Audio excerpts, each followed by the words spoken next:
I don't recall asking for your opinion of my dating rules. He waved a hand in front of himself. Do continue then, this is fascinating. She placed the champagne bottle on the counter and held up 2 fingers. 2, I never date men with personalities similar to my father's. Let me guess, I remind you of your father? Ding, ding, ding.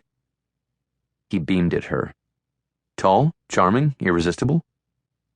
Yes, yes, and yes. To most women. Too many women, unfortunately. She hadn't meant to be so candid, but she couldn't retreat now. His playful smile slipped. I'm starting to feel like I never had a chance here. That's what I've been trying to tell you.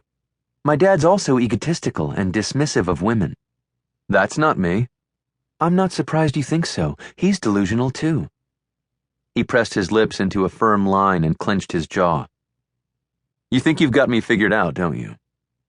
That's your thing, I suppose. Slot everyone into your preconceived boxes so you don't have to do the heavy lifting of actually getting to know someone.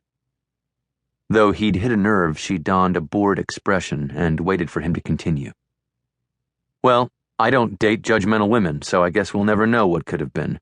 Out of curiosity, though, what's the 3rd rule? She held up 3 fingers and waved them in front of his face. I never mix business with pleasure. Because her father had screwed with her head on this point, encouraging her to do the exact opposite. If you insist on having your own career, then use your assets to your advantage, he'd said.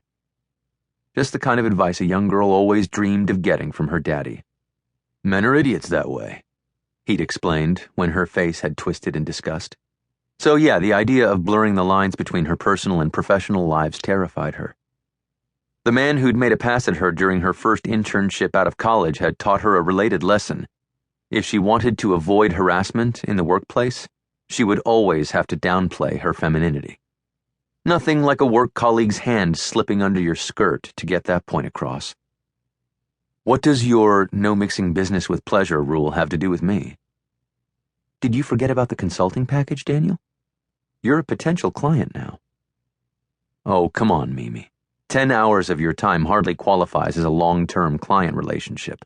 Because the notion that I'd be able to get your long-term business is laughable? Is that what I'm hearing? Dismissive of women much? I didn't say that. I didn't think you'd want my business. And if you'd like me as a client, you have a funny way of showing it. You're a lost cause.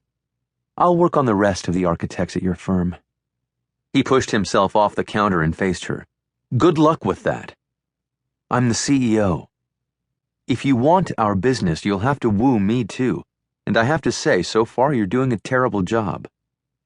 Then he picked up the tray of champagne-filled flutes and left the kitchen. And he had the nerve to whistle on his way out. She finished the glass of bubbly in her hand in one gulp, holding the stem in a death grip. She imagined it was Daniel's neck. Screw yoga. When she was pissed, her imagination calmed her just fine. Gracie's sister, Karen, rushed through the swing door with an empty champagne flute in her hand. She dropped her head and blew out a breath. Did Karen even realize she wasn't alone? You okay? Mimi asked. Karen whipped up her head, straightened, and gave Mimi a tremulous smile. I'm fine. She looked around the kitchen. Any more champagne?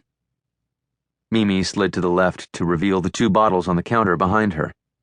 After a nod, Karen grabbed one of the bottles, removed the foil, and popped the cork. She placed the tip to her lips and drank straight from the bottle. Whoa, woman, what's wrong? Nothing's wrong, just thirsty. Right, and guzzling champagne made more sense than drinking a glass of water? Karen raised the bottle. We're celebrating. And you're hiding. She surveyed Karen, noting her skin was uncharacteristically pale. From Mark? Karen dropped her head. Yeah, I guess I am. Mimi lifted herself and sat on the counter. Come, tell Mimi your problems. Karen joined her, close enough that their thighs touched. He asked me to give up my apartment before we got here, and when Gracie made her announcement, he leaned over and said, that could be us. Let me guess, you're not ready for that?